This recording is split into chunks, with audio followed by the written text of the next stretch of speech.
देखिए अगर हम क्वेश्चन नंबर फर्स्ट में बात कर रहे हैं तो आपको बोला गया find magnitude of a cross b. ये कैलकुलेट करना है if vector a is equals to i minus 7j plus 7k and vector b is equals to 3i minus 2j plus 2k। ठीक है, ए और बी दो वेक्टर दिए गए हैं, आपको ए क्रॉस बी का मैग्नीट्यूड कैलकुलेट करना है। तो सबसे पहले हम ए क्रॉस बी कैलकुलेट करते हैं। Then cross product of two vectors A cross B is given by i j k. Then आई का कोफिशिएंट क्या है यहाँ पे 1, जे का कोफिशिएंट कितना है -7 और 7। देन बी के कोफिशिएंट देखते हैं, यहाँ पे आएगा 3 -2 और 2। अब इस डिटरमिनेंट को सोल्व कर लेते हैं, वहां से हमें ए क्रॉस बी मिलेगा। इसको करते हैं expanding along R1। First row से एक्सपेंड कीजिए भाई तो यहाँ पे हो जाएगा i इंटू -7 और 2 को मल्टीप्लाई करेंगे तो यहाँ पे आ जाएगा -14, माइनस और माइनस हो जाएगा प्लस और 7 2 जा 14। देन नेगेटिव साइन यूज करते हैं हम j इंटू फर्स्ट और सेकंड को छोड़ दीजिए, 1 को 2 से मल्टीप्लाई करेंगे 2 -7 3 जा 21 प्लस k टाइम्स, अब फर्स्ट और थर्ड कॉलम को छोड़ेंगे, नेगेटिव ऑफ 2 यहाँ पे आ जाएगा, माइनस माइनस प्लस हो जाएगा और 7 3 जा 21। तो हमारा जो a क्रॉस b था वो हमें मिल रहा है a cross b is equals to +14 और -14 है 0, तो i की वैल्यू तो हो गई 0। यहाँ पे देखेंगे तो ये आ गया minus of j into -19 plus k times यहाँ पे आ गया 19। Therefore a cross b is equals to 19j plus 19k। हमें वेक्टर मिल गया ये a क्रॉस b। मैं अगर देखोगे तो यहाँ पे 0 आई था। अब आपको इसका मैग्नीट्यूड कैलकुलेट करना है। Now magnitude of a cross b vector is equals to, वो आपके पास आएगा under the root a square. a square का मीन्स यहाँ पे 0 का स्क्वायर हो जाएगा plus b square means 19 square plus c square means वापस 19 स्क्वायर। तो हमें मिला अंडर द रूट 0 का स्क्वायर तो 0 रह जाएगा भाई, 19 स्क्वायर प्लस 19 स्क्वायर को अगर हम ऐड करें तो आपके पास आ गया 2 टाइम्स ऑफ 19 स्क्वायर। देन यहाँ से 19 स्क्वायर का अंडर रूट तो 19 हो जाएगा, 2 पे under root as it is रह जाएगा। Therefore magnitude of A cross B is equals to 19 under root 2 units. Clear? इसके बाद अगर हम बात करते हैं क्वेश्चन नंबर सेकंड में, तो क्वेश्चन नंबर सेकंड में आपसे बोला गया है find a unit vector perpendicular to each of the vector a plus b and a minus b। तो टू फाइंड में आपके पास है a perpendicular vector to a plus b and a minus b, इन दोनों वेक्टर्स के perpendicular. जहां पे आपको a वेक्टर गिवन है, a vector is equals to 3i plus 2j plus 2k and b vector is equals to I plus 2j minus of 2k। सबसे पहले हम बोल देते हैं let c vector is equals to, वो आपके पास है a vector plus b vector के। इट मीन्स हम इन दोनों वेक्टर्स को ऐड करते हैं, 3 + 1 तो यहाँ पे आ जाएगा 4i, 2 + 2 करेंगे तो यहाँ पे हो जाएगा 4j, 2k और -2k तो वो मर जाएगा 0। अगेन हम बोलते हैं d vector is equals to, वो आपके पास है a vector minus b vector.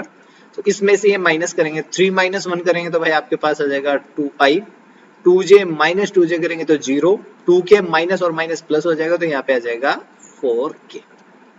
ठीक है, अब आपसे बोला गया find a unit vector, unit vector perpendicular to both इन दोनों वेक्टर्स के। तो कल हमने जब बोला था कि भाई अगर आपको कोई भी एक यूनिट वेक्टर फाइंड करने के लिए बोल दिया जाता है जो ए और बी दोनों पे परपेंडिकुलर हो तो हम उनका क्रॉस प्रोडक्ट कर लेते हैं। तो यहाँ पे आपके पास हम बोलते हैं vector perpendicular to C and D. C और डी का मीन्स क्या हो गया, ए प्लस बी और ए माइनस बी जो वेक्टर था, is given by cross product of vector C and D. C और डी दोनों का क्रॉस प्रोडक्ट कैलकुलेट करेंगे हम, तो वहां से आपको मिल जाएगा एक ऐसा वेक्टर जो सी और डी दोनों वेक्टर्स के परपेंडिकुलर मींस ए प्लस बी और ए माइनस बी। तो अगर आपको क्रॉस प्रोडक्ट करना है तो यहाँ पे आई जे और के, फिर इनका कोफिशिएंट लिखिए, यहाँ पे आ जाएगा 4, यहाँ पे भी है 4 और यहाँ पे 0। देन यहाँ पे देखें आई का 2 0 और यहाँ पे आ जाएगा 4। इसको भी एक्सपेंड कर लेते हैं हम R1 के अलोंग, R1 के अलोंग एक्सपेंड करेंगे 4 4 जा 16 माइनस 0 माइनस जे इंटू 4 4 जा 16, 2 को 0 से मल्टीप्लाई करेंगे 0 प्लस के टाइम्स 0 माइनस 4 2 जा 8। देन आपके पास C क्रॉस D जो वेक्टर है वो आ गया 16i माइनस 16j और माइनस 8k। तो हमें ये तो वो वेक्टर मिल गया जो परपेंडिकुलर है a प्लस बी और a माइनस बी के, बट इन्होंने बोला था अभी आपको यूनिट वेक्टर। तो भाई यूनिट वेक्टर के लिए पहले आपको इसका मैग्नीट्यूड कैलकुलेट करना पड़ेगा। Magnitude of c cross d vector is equals to under the root 16 square plus 16 square plus sorry यहाँ पे माइनस ऑफ 16 स्क्वायर और यहाँ पे आ जाएगा minus of 8 square under the root, यहाँ पे रह जाएगा 16 square plus 16 square plus 8 square C cross D vector का मैग्नीट्यूड। और अगर इसको सोल्व करो तो कितना आएगा आपके पास, देखिए 8 स्क्वायर यहाँ पे इंटू 2 स्क्वायर हो जाएगा, फिर plus 8 square into 2 square plus 8 square. तो 8 स्क्वायर को कॉमन ले लीजिए एक तो सभी जगह से, तो ये आएगा 8 स्क्वायर इंटू 2 का स्क्वायर प्लस 2 स्क्वायर प्लस 1, 2 का स्क्वायर 4 प्लस 4 और प्लस 1। तो 8 का स्क्वायर करेंगे अंडरूट से बाहर तो 8 आ जाएगा, 4 प्लस 4 8 और 1 9, 9 का under root 3। It means magnitude of c cross d जो वेक्टर है वो आपके पास हो गया 24 यूनिट। ठीक है। अब आपको बताना था unit vector perpendicular to a plus b and a minus b is equals to, जो आपके पास क्रॉस प्रोडक्ट आया था वो c cross d divide by magnitude of c cross d। भाई हमें वेक्टर तो पहले मिल चुका था ये रहा, बट हमें उसका यूनिट वेक्टर कैलकुलेट करना था, तो यूनिट वेक्टर के लिए हमने उसके मैग्नीट्यूड से डिवाइड कर दिया है, बस इतना ही करना था। तो हमारे पास आ जाएगा देखिए 16/24i minus 16/24j minus 8/24k। ठीक है, 8 से 2 3 2 3 और 1 3। Therefore the final result हमारे पास हो गया 2/3i माइनस 2/3j और माइनस 1/3k। ये हमारा फाइनल आंसर हो जाएगा।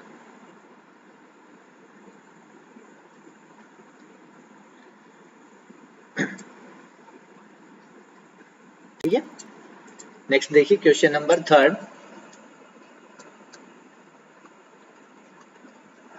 इसमें बोला गया if A unit vector A makes angle pi by 3 with, तो यहाँ पे जो ए है, ए इज अ यूनिट वेक्टर, ये हमारा यूनिट वेक्टर है। और साथ में ये बोला गया it makes an angle pi by 3 with I, means alpha की वैल्यू आपके पास पाई बाई 3 है and pi by 4 with J, तो बीटा की जो वैल्यू आपके पास है वो है pi by 4 and acute angle theta with k, means gamma is equals to, ये थीटा दे रखा है। देन आपसे बोला गया find theta and hence the component of A, तो एक तो आपको ये बताना है थीटा की वैल्यू क्या है कि वो। ठीक है, तो हमें पता है भाई L इज इक्वल्स टू होता है cos alpha. Then cos pi by 3, cos pi by 3 की वैल्यू कितनी होगी, cos 60 डिग्री, और cos 60 डिग्री का मीन्स हो गया आपके पास 1/2। L की वैल्यू हो गई 1/2।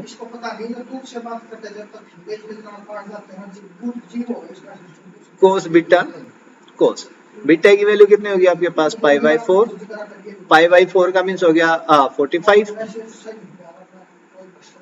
m is equals to 1 upon √2, और n हमारे पास हो गया भाई cos थीटा। तो पहले हम n की वैल्यू कैलकुलेट करते हैं, उसके बाद हम थीटा को कैलकुलेट कर देंगे, और वो हम कहां से कैलकुलेट करेंगे, उसके लिए हमें पता है वी नो दैट हमारे पास एक रिलेशन था एल एम और एन में, वो था l square plus m square plus n square is equals to 1। तो यहाँ पे आ जाएगा भाई 1 upon 2 square, 1 upon √2 square, n square as it is रखिए इज इक्वल्स टू 1। यहाँ पे आएगा 1/4 plus 1/2 plus n square is equals to 1। इन दोनों को सोल्व करते हैं, एलसीएम आएगा 4, यहाँ पे आ जाएगा 1 प्लस 2 और plus n square is equals to 1। तो ये हो गया आपके पास 3/4 plus n square is equals to 1। अब हमें एन स्क्वायर की वैल्यू चाहिए, तो हम इसको 1 में से क्या सब्ट्रैक्ट कर लेते हैं 3/4 को, then we get n square is equals to 4 minus 3 is 1 divide by 4, therefore n is equals to plus minus 1/2 आएगा जब हम रूट करेंगे, बट यहाँ पे हम पॉजिटिव वैल्यू लेके चल रहे हैं बिकॉज हमसे बोला गया है theta is acute. Theta acute means cos theta की वैल्यू हमने जो फाइंड की है वो कितनी हो गई 1/2। अगर कोस थीटा की वैल्यू 1/2 है, इट मींस थीटा कितना रहेगा आपके पास π/3। अभी आपने देखा था कोस की वैल्यू 1/2 कब आई थी, जब थीटा की वैल्यू π/3 थी। जैसे ही आपके पास थीटा इज इक्वल्स टू π/3 आ गया और n की वैल्यू 1/2 हो गई, तो जो आपके पास यूनिट वेक्टर है, unit vector is given by is equals to, वो होता है भाई हमारे पास Li plus mj plus nk।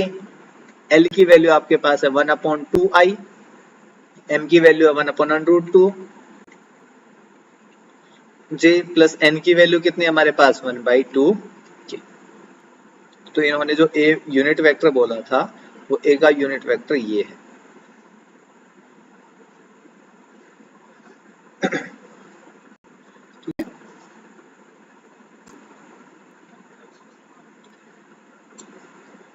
Next देखिए क्वेश्चन नंबर 4।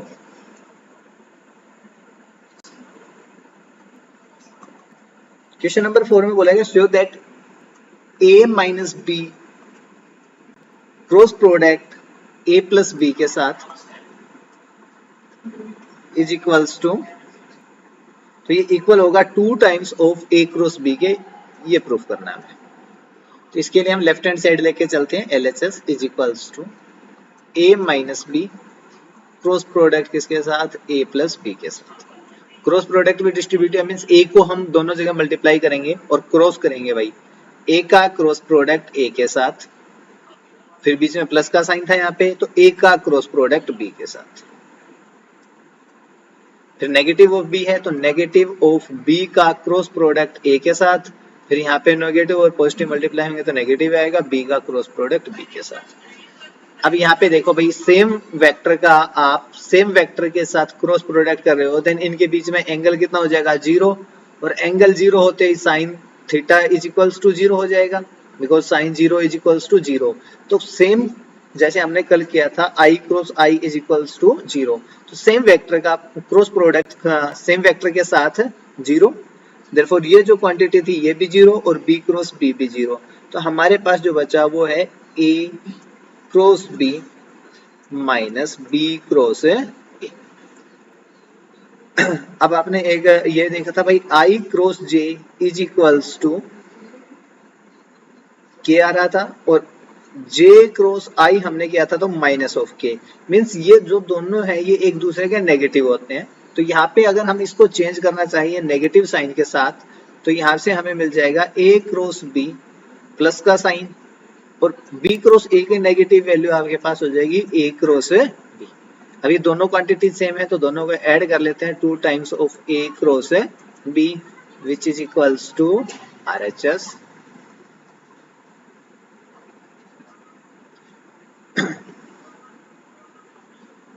ठीक है।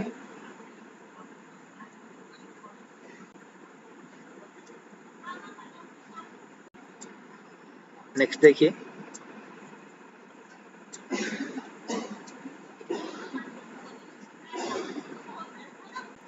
क्वेश्चन नंबर 5 में बोला गया आपसे find lambda and mu if 2i plus 6j plus 27 के इस वेक्टर का क्रॉस प्रोडक्ट है आपके पास i plus lambda j plus mu k equals to 0 vector. Means इन दोनों का क्रॉस प्रोडक्ट करने के बाद हमें वेक्टर जो मिल रहा है वो 0 वेक्टर मिल रहा है, तो आपको लैम्डा और म्यू की वैल्यूज कैलकुलेट करनी है। तो हम लेफ्ट हैंड साइड लेके चलते हैं। जो हमारे पास है cross product of 2i plus 6j plus 27 के इस वेक्टर का किसके साथ i plus lambda j plus mu के विच इज इक्वल्स टू, तो यहाँ पे आ जाएगा i j और k। यहाँ पे पहले वाले वेक्टर्स के कोफिशिएंट देखते हैं 2, 6 और 27। यहाँ पे नेक्स्ट वाला है कि 1 लैम्डा और म्यू। कंप्लीट ही सोल्व कर लेते हैं, LHS को छोड़ो, विच इज इक्वल्स टू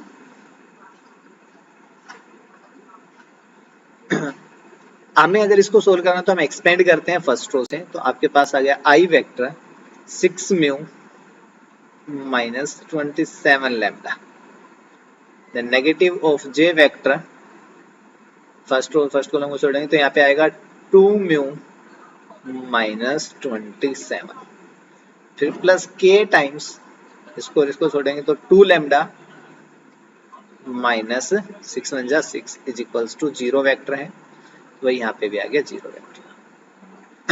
अच्छा 0 वेक्टर को अगर हम लिखें तो ये 0 वेक्टर क्या आएगा 0i plus 0j plus 0k। तो यहाँ से हम i j और k के कोफिशिएंट्स को कंपेयर करते हैं। कंपेयरिंग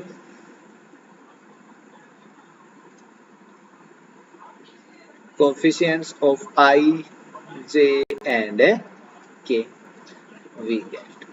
तो यहाँ से हमें एक तो मिला है भाई 6 mu minus 27 lambda is equals to 0, एक इक्वेशन। यहाँ से देखेंगे तो negative of 2 mu minus 27 is equals to 0 and third one is 2 lambda minus 6 is equals to 0। तो यहाँ से पता चला हमें 2 लैम्डा इज इक्वल्स टू 6 और लैम्डा इज इक्वल्स टू 3, एक वैल्यू आ गई हमारे पास। इस इक्वेशन को सोल्व करें, नेगेटिव से मल्टीप्लाई करेंगे तो पॉजिटिव हो जाएगा, 0 को नेगेटिव से मल्टीप्लाई करेंगे कोई इम्पैक्ट नहीं है। तो यहाँ से 2 म्यू इज इक्वल्स टू 27 हो जाएगा और mu is equals to 27 upon 2। हमसे दोनों वैल्यूज कैलकुलेट करने के लिए बोला गया था थर्ड इक्वेशन की, तो यूज करने की जरूरत भी नहीं है हमें, ये हमारा रिक्वायर्ड रिजल्ट है। ओके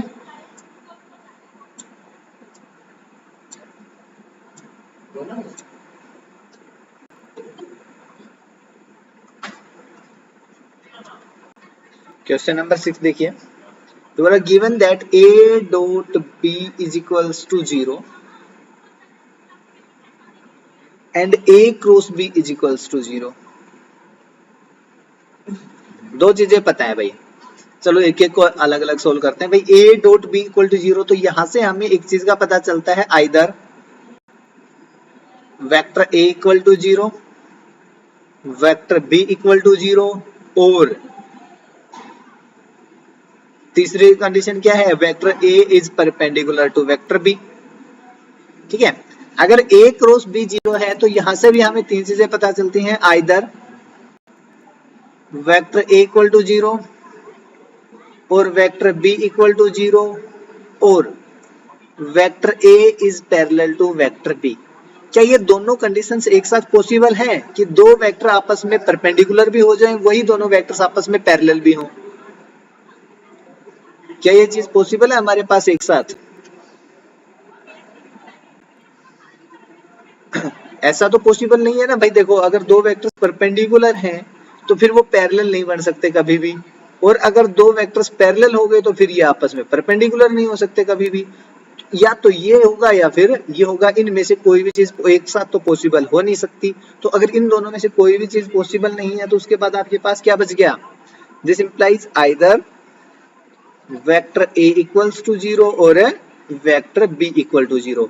इन दोनों में से कोई भी एक होगा तभी हमारे पास डॉट एंड क्रॉस प्रोडक्ट दोनों 0 आ सकते हैं, और किसी भी केस में दोनों 0 नहीं आएंगे। ठीक है, तो आपसे पूछा गया था दोनों वेक्टर्स ए और बी के बारे में आप क्या बता सकते हो, तो ए और बी के बारे में हमें इतना ही पता चलेगा।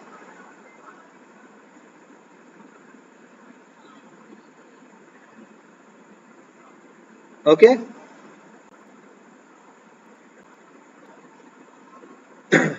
कोई प्रॉब्लम?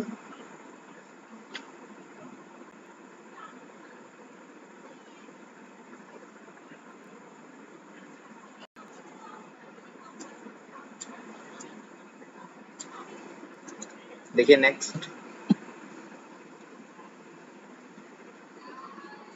क्वेश्चन नंबर 7 में बोला गया है कि आपके पास 3 वेक्टर्स हैं ए वेक्टर। ए वेक्टर के बारे में बोला गया है a1i a2j plus a3k। Vector b is equals to b1i plus b2j plus b3k, and vector c is equals to c1i plus c2j plus c3k। Then बोला गया show that a cross b plus c is equals to a cross b plus a cross c। It means हमें ये तीनों values अलग अलग calculate करनी है, उसके बाद हम इन दोनों को देखेंगे क्या वो इक्वल आते हैं रिजल्ट या फिर नहीं आ रहे हैं। तो आप यहाँ से कैलकुलेट कर लीजिए b प्लस सी वेक्टर। तो यहाँ से आएगा b1 plus c1i b2 plus c2j plus b3 plus c3k। ठीक है, हम कैलकुलेट करते हैं a cross b। Then a cross b के लिए आप करोगे i j k, यहाँ पे आएगा a1 a2 a3 b1 b2 b3। कीजिए भाई i a2 b3 minus a3 b2। ठीक है, negative of j a1 b3 minus a3 b1 plus k times a1 b2 minus a2 b1। भाई अगर इस नेगेटिव साइन को अंदर लेके जाना चाहें हम, यहीं पे रख ले, कोई प्रॉब्लम नहीं है। ए क्रॉस सी और कैलकुलेट कर लीजिए, जहां पे इसमें भाई बी वाली वैल्यूज थी बस उन्हीं को चेंज कर ले, बाकी सेम ही आना है और कुछ भी नहीं है। देखिए आई जे और के, तो यहाँ पे हो गया a1 a2 a3 b1 b2 b3, sorry C है तो c1 c2 और c3। तो यहाँ पे आ जाएगा i into a2 c3 minus a3 c2 minus j into a1 c3 minus a3 c1 plus k times a1 c2 minus a2 c1। कीजिए add A vector cross B vector, इसको sum करते हैं हम किसके साथ, A vector cross C vector के साथ, विच is equals to. तो भाई आई का कंपोनेंट आई के साथ ऐड होगा, जे के साथ, और के को के साथ ऐड कर लीजिए। तो यहाँ पे आपके पास आया a2b3 माइनस a3b2 और प्लस a2c3 माइनस a3c2। यहाँ पे i minus J a1b3 minus a3b1 a1c3 minus a3c1 और plus k times a1b2 minus a2b1 फिर minus sorry plus a1c2 minus a2c1। अब आप कैलकुलेट कर लीजिए ए का क्रॉस प्रोडक्ट बी प्लस सी के साथ, आई जे के। तो यहाँ पे तो हो जाएगा A1 A2 A3, यहाँ पे आएगा B1 C1, B1 plus C1, फिर आएगा B2 plus C2 and B3 plus C3। अब इसको एक्सपेंड करते हैं तो यहाँ पे तो आएगा I, फिर A1 को यहाँ दोनों के साथ मल्टीप्लाई होगा तो भाई A1 B3, फिर प्लस A1 C3, फिर माइनस A3 B1 और माइनस A3 C1। आई वाला कंपोनेंट हो गया। जे का कंपोनेंट आपके पास फर्स्ट और फर्स्ट कॉलम को सेकंड कॉलम छोड़िए, फिर A1 को यहाँ पे मल्टीप्लाई होगा, सॉरी मैंने कुछ गलत किया, इसमें A2 आएगा भाई, यहाँ पे A2 और A2, तो यहाँ पे भी B2 और C2। जे के कंपोनेंट में अब A1 B3 plus A1 C3 minus A3 B1 minus A3 C1 और प्लस K टाइम्स, तो A1 B2 plus A1 C2 minus A2 B1 minus A2 C1। ये इक्वेशन सेकंड। देखिए इन दोनों इक्वेशंस को देखना, फर्स्ट और सेकंड को, A2 B3 plus A2 C3 minus A3 B2 A3 C2। सभी वैल्यूज अगर आप देखोगे ऐसे ही जे में और के में सभी वैल्यूज सिमिलर हैं। हम from equation first and second we can see that cross product of A and B plus C is equals to A cross B plus A cross C, hence true।